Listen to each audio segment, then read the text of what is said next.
Portugal's win at Euro 2016 was one of the most strange and unexpected triumphs in the history of international football. But any team with Cristiano Ronaldo leading the line should have a fighting chance in knockout football. So how did Portugal spring a surprise? And just how much of a surprise was it really? Goal Tales rolls back the years to tell the modern classic football story. The seeds for the unlikely victory were planted 12 years earlier, in 2004, when Portugal hosted the European Championships for the first time. It was Cristiano Ronaldo's first major tournament. Age 19, he arrived at the tail end of an incredibly talented group of players that included Luis Figo and Rui Costa, and this tournament was to make a global star of Ronaldo, even if the most iconic image was one of him in tears after losing the final 1-0 to Greece. Nobody saw Greece's win coming, and Ronaldo was brought crashing down to earth. 4 years later, their hopes of going one better in the Euros were dispatched by a ruthless Germany, with Bastian Schweinsteiger, Miroslav Klose and Michael Ballack scoring to knock them out. Euro 2012 was Spain paying for Portugal, who were sent packing on penalties by La Roja, who won the Euros back-to-back either side of a World Cup triumph. Some feared it would be the curse of Ronaldo on the international stage, to be born too late for one golden era and retire too early for the next. Veterans like Ronaldo, Nani, Carvalho, Quaresma and Moutinho bolstered the youthful injection of talent. And at the epicenter of everything was Cristiano Ronaldo. But things started poorly when tournament debutants Iceland held the Seleção to a 1-1 draw.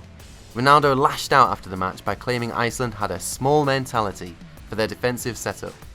Iceland defender Kari Arnason retaliated by calling CR7 a sore loser. Another draw followed, a 0-0 stalemate with Austria, in which Ronaldo even missed a penalty. The intense pressure on the Madrid star to perform boiled over before their final group game. Ronaldo grabbed the microphone off a reporter who was irritating him and threw it into the lake they were walking past. It could have been Portugal's last day at the Euros, and they almost blew it. Hungary took the lead 3 times, and each time Portugal clawed a goal back, with Ronaldo scoring twice. It had taken 250 minutes of Euro 2016 football, but he had finally arrived at the finals. Portugal squeezed into the last 16 as the third best third place team, and first up in the knockout rounds was Croatia. A nervy display stifled both sets of attack, but eventually it was Quaresma who prodded home the winner in the 116th minute, deep in extra time. Next up was Poland in the quarterfinals, and both teams' defences held firm after early goals for a tense penalty shootout. Portugal were ruthless from the spot, with Ronaldo, Renato Sanchez, Moutinho, Nani and Quaresma scoring each effort to set up a clash with surprise package Wales in the last 4. And boy did he bring his A-game in the semi-finals against Wales. Led by Ronaldo's Real Madrid teammate Gareth Bale, it was pitted as the Battle of the Galacticos, and CR7 came out on top. Ronaldo bagged an assist and scored a thumping header. It meant that Bale's hopes of riding the Welsh Dragon to Euro 2016 glory went up in flames. Ronaldo and Portugal faced a final showdown with host nation France.